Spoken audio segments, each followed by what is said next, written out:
एक तरफ सम्राट चौधरी ये कहते हैं कि बिहार से अपराधियों को जाना होगा और जिसके बल पर यह घोषणा करते हैं उसी की एक सिपाही महिला का वैशाली में अपहरण करके वो बहन जा रही थी सिपाही महिला और उसका अपहरण करके दोनों बहनों का बलात्कार कर दिया जाता है। कैसे इस तरह से अपराध मुक्त हो पाएगा बिहार? बिहार सरकार चल ही नहीं पा रही है सम्राट चौधरी से, और शासन की व्यवस्था एकदम खत्म है, निरंकुश व्यवस्था है। मैं बार बार कह रहा हूं आप लोगों से, देखिए सिपाही महिला या कोई आम व्यक्ति सुरक्षित ही नहीं है। डेली रोज पेपर उठा करके देखिए, सोशल मीडिया उठा करके देखिए, बहुत सारे न्यूज तो बाहर आ भी नहीं पा रहे हैं, लेकिन उठा करके देखिए कि प्रतिदिन डेली के हिसाब से 40, 50, 100 मर्डर हो रहा है। अपहरण करके मर्डर हो रही है, डायरेक्ट गोली मार दिया जा रहा है, राह चलते एकदम निर्भय होकर के अपराधी अपराध कर रहे हैं। कहने का अर्थ इनका, ये जितना स्पीड में बात बोलते हैं सम्राट चौधरी जी, उसके 100 गुना स्पीड से अपराध बढ़ा है। इनका पूरा का पूरा जब से सत्ता में बैठे हैं, कुर्सी पर बैठे हैं मुख्यमंत्री का, तब से पूरा रिकॉर्ड उठा करके देख लीजिए, आपराधिक गतिविधि कितनी तेज हुई है। और कहने से क्या हो जाता है, जो हम देख पा रहे हैं, आप देख पा रहे हैं, जो आप लोग न्यूज चला रहे हैं, उसके हिसाब से आकलन कर लीजिए कि किस स्थिति में है बिहार। बिहार से इनको अब इस्तीफा दे देना चाहिए सम्राट चौधरी को। अब मुख्यमंत्री के पद पर रहने लायक नहीं है। फिर पुराना वाला हम लोग शासन याद करने लगे, लूट, हत्या, अपहरण, बलात्कार, बड़े बड़े उद्योगपतियों को गोली मार दी जाती थी। यही कंडीशन है। ये पटना जंक्शन के पास, पटना जंक्शन का दोनों जो मुख्य दरवाजा ये है, तरबिगहिया साइड और हनुमान मंदिर साइड, दोनों साइड में देह व्यापार करने वाली महिलाओं का भरमार है और उसके विरोध करने पर बंटी यादव को अपहरण कर लिया जाता है और उसके बाद उसकी हत्या हो जाती है। कुछ दिन के बाद उसका लाश जो है पटना से 30-40 किलोमीटर दूर मिलता है। इसको आप किस तरह से देखते हैं? बहुत दुखद घटना है, इस तरीके की घटना नहीं होनी चाहिए। बंटी यादव के परिवार के इस दुख के घड़ी में भगवान उनको जो है यह दुख सहने की क्षमता दे। हम लोग बहुत आहत हैं और बिहार पूरे तरीके से अपराधियों के चंगुल में फंस चुका है और बिहार की सरकार कान में तेल डाल करके सो रही है, सिर्फ बकैती कर रही है और इससे अब काम चलने वाला नहीं है। अपराधियों पर नकेल कसने की आवश्यकता है। किसी भी समस्या का समाधान हत्या नहीं है और यह बात सरकार को सिद्ध करनी होगी। यह बात सरकार तभी सिद्ध कर पाएगी जब वास्तव में जो कहती है कि अपराधी बिहार छोड़कर चले जाएं, तो अपराधी स्वतंत्र रूप से अपराध निर्भीक होकर क्यों कर रहे हैं, इसके लिए सरकार को कठोर कदम उठाना पड़ेगा। और जब तक यह नहीं कदम उठेगा, संभव नहीं है बिहार सुरक्षित हो। और हमको तो नहीं लगता है कि भारतीय जनता पार्टी की जो सरकार अभी चल रही है इसमें बिहार सुरक्षित हाथ में है। आप रिशु श्री मामला सुने होंगे, उसका मामला हाईकोर्ट में चल रहा है। हाईकोर्ट के न्यायाधीश ने जजमेंट दिया है कि रिशु श्री के मामले पर कोई भी मीडिया वाले अपने चैनल पर न्यूज न बनाए। क्या इस तरह के न्यायालय के आदेश से मीडिया का जो स्वतंत्रता है वो छीनना नहीं जा रहा? लोकतंत्र की ये चौथे स्तंभ की अपनी मर्यादा का हनन है और इस तरीके की जो बात कोर्ट ने कहा है यह दुर्भाग्यपूर्ण है। ऐसा कभी नहीं हुआ है। विशेष परिस्थितियों में इस तरीके का प्रतिबंध लगाया जाता है। अब ये तो परिस्थितियां बाहर हो चुकी है, इस पर प्रतिबंध किस बात का? सर, एक नालंदा जिला में एक आर्मी वाले की हत्या हो गई। पिता के साथ वो सोए हुए थे, छुट्टी में आए थे और उन्हें गोली मारकर हत्या कर दी गई। जब आर्मी के लोग, फोर्स के लोग, पुलिस के लोग ही जब सुरक्षित नहीं है तो आम बिहारी कैसे सुरक्षित है? देखिए, आर्मी, फोर्स और पुलिस से सिर्फ मतलब नहीं है। वो तो हमारे ही समाज का बेटा है, हमारे ही समाज का भाई है। हम जो बिहार के लोग या भारत के लोग जो रहते हैं, हम ही लोगों के बीच का वह व्यक्ति है। वह नौकरी में चला गया तो भाई वो सिपाही हो गया, दरोगा हो गया, आर्मी हो गया, एसपी हो गया, प्रारूप बदल जाते हैं। लेकिन अपराध तो अपराध है। अपराध करने वाला किसी भी व्यक्ति के साथ अपराध कर सकता है। हमारे देश में, हमारे राज्य में एसपी और डीएम की हत्या करने वालों ने हत्या कर दिया है। तो अपराधी निरंकुश है। मैं बार बार कह रहा हूं, भारतीय जनता पार्टी से बिहार की सरकार नहीं चल रही है। यहां का प्रशासन बिल्कुल निरंकुश हो चुका है। अपराधी भयमुक्त होकर के अपराध कर रहे हैं। यह बिहार के लिए ठीक नहीं है, इस देश के लिए ठीक नहीं है। बांकेपुर चुनाव में नामांकन के बाद बिना मानने को गिरफ्तार कर लिया जाता 420 के केस में। तो क्या सर इसकी पहले पुष्टि नहीं थी कि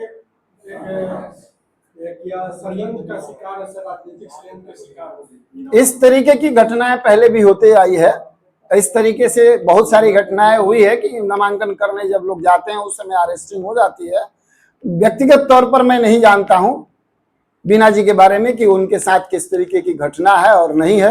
यहां जो है कानूनी मामला है, इस मामले को मैं विशेष नहीं जानता। प्रशांत किशोर जी द्वारा नामांकन के समय जो जनसैलाब देखा गया, तो क्या लगता है सर? यह दर्शाता है कि बिहार के लोग कितने परेशान हैं, कितने प्रताड़ित हैं, कितने भय में जी रहे हैं। यह दर्शा रहा है कि प्रशांत किशोर अभी जरूरी है, ताकि बिहार की समस्या पर कोई निर्भीक होकर के सदन में आवाज उठा सके। और इसके लिए जो है जनता ने समर्थन दिया है। बांकेपुर चुनाव में सर बीजेपी के जो उम्मीदवार नीरज कुमार सिन्हा जी जो है उनका क्या लगता है सर, वो नितिन नवीन के जो स्थान उनको भरने में समर्थ है? हमको तो नहीं लगता। और जो लोग वीडियो देख रहे हैं, जो स्टेटमेंट देख रहे हैं, जो उनसे मिल रहे हैं और उनका जो भी वीडियोग्राफी हो रहा है, इंटरव्यू हो रहा है, उसे तो ये नहीं दिखता है कि वह खाली स्थान भर पाएंगे। अब जाति धर्म संप्रदाय के आधार पर वोटिंग की अगर बात आएगी, वास्तव में बांकीपुर के विकास से संबंधित कोई बात नहीं आएगा तो कुछ भी संभव है। लेकिन लगता नहीं है, जनता इतनी मूर्ख नहीं है, जनता जग चुकी है। सर, पटना हाई कोर्ट के जस्टिस पूर्णेंदु सिंह ने एक बयान दिया है कि ब्रेस्ट दबाना, मतलब महिला का ब्रेस्ट दबाना, उसके सलवार उतारने का कोशिश करना, उसे एक कमरे में बंद करना, यह दुष्कर्म का प्रयास नहीं माना जा सकता, या यह दुष्कर्म नहीं है। तो फिर किस तरह के, जबकि बिहार की संस्कृति रही है कि गैर मर्द के छू देने से लोग परेशान हो जाते हैं, महिला परेशान, तो इसे दुष्कर्म नहीं कहा जाए तो क्या कहा जाए? तो सुप्रीम कोर्ट के उस जजमेंट का क्या, कि जब यह कहा गया था कि अगर आप 10 सेकंड से अधिक नहीं, 1 मिनट से अधिक अगर आपने किसी महिला को सिर्फ देख दिया, इसका मतलब है आप अपराध किए हैं। तो उस मामला पर इस जो जज साहब ने जो जजमेंट दिया है उसका क्या? देखिए, टिप्पणियां करने वाले लोग कभी कभार हमको तो लगता है कि अपने मर्जी से भी कुछ कुछ लोग कह देते हैं। परिस्थितियां, शर्तें लागू होती है। सुप्रीम कोर्ट का जो जजमेंट है वो पूरे इंडिया में मान्य है। 2014 में अन्ना हजारे ने 11 दिन आमरण अनशन किया, धरना दिया, तो कांग्रेस की सरकार गिर गई। लेकिन आज 15-16 दिन हो गए, सोनम वांगचुक की हालत नाजुक है, वो खुद से खड़े नहीं हो पा रहे हैं। उसके बाद भी सरकार के नुमाइंदे वहां तक पहुंचने को तैयार नहीं है। क्या कहेंगे? भ्रष्ट सरकार है, भ्रष्टाचारियों की सरकार है, अपराधियों की सरकार है।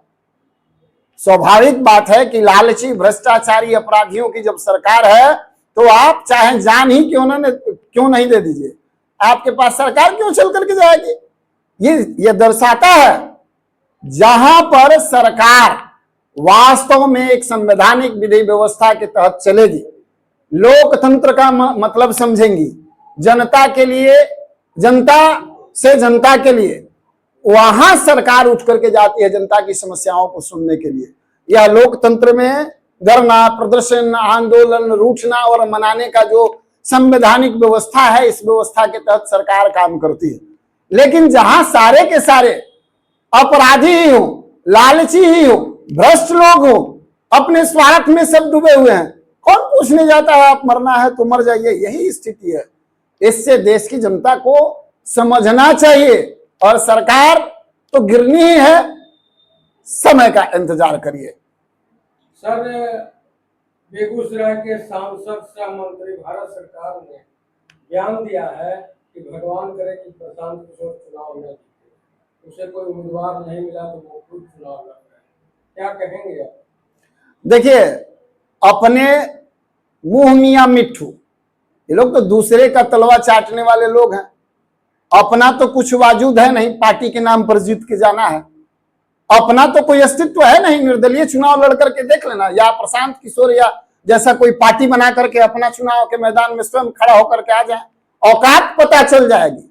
किससे क्या बोलना है, कैसे बोलना है, 7 जन्म लेना होगा ना ऐसा करने के लिए।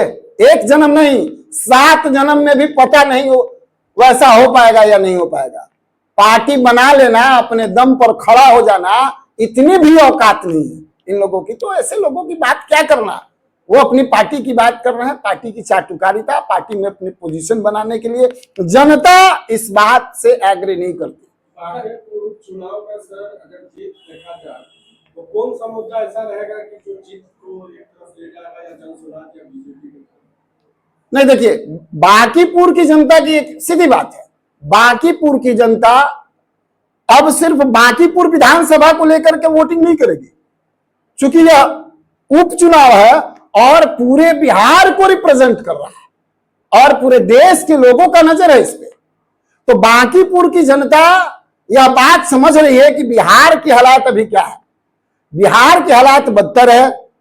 बिहार में लूट, हत्या, अपहरण, बलात्कार दिन दहाड़े इस तरीके की जो है घटना हो रही है, और सरकार सिर्फ कह रही है कि अपराधी जो है छोड़े नहीं जाएंगे, अपराधी को भगा दिया जाएगा। तो यहाँ की जनता प्रबुद्ध जनता है, बिहार राज्य के हित के लिए अपना मतदान करेगी और इस मतदान से पूरे बिहार के लोगों का भला होने वाला है। इस पूरे चुनावी प्रकरण को कैसे देखते हैं सर, क्या लगता है? पूरी चुनावी प्रकरण सीधी सीधी है। पूरी चुनावी प्रकरण में ये साफ साफ समझ लीजिए कि भारतीय जनता पार्टी का यहां करारी हार होने वाली है और यहां की जनता जीत करके और पूरे बिहार की आवाज बनेगी।